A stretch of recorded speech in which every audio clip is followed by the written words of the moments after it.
What we saw after Donald Trump tweeted about a ban on transgenders in the military is that it completely blindsided his advisors. And so I started looking into this, and it turns out that this has been an ongoing problem that a lot of advisors are really concerned about, is that the president tends to tweet his mind, but a lot of times he doesn't consult his advisors beforehand, and so they're literally learning in real time what the president wants on certain policies because of that issue. And so this is something that has raised concern, not just because of some of the policies that we've seen. There was an issue with Qatar. Advisors were huddled in an interagency call, dozens of advisors across DC and overseas, talking about ways to diffuse tensions between Qatar and the other Arab countries, when all of a sudden the president tweeted in the middle of the call, and they had to literally restructure everything they had just done to cater to that tweet because it was a little bit off what they had decided to do and how to proceed. And so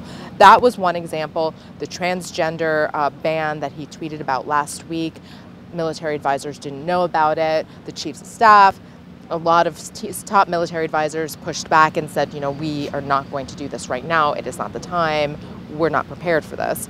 And so it really was apparent that he hadn't discussed this prior to tweeting about it.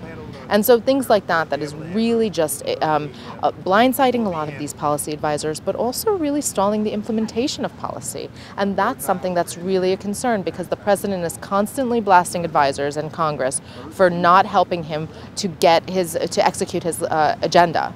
But when he keeps on doing this, it just stalls the policies more and more. And so this is, a lot of people are saying, help us help you.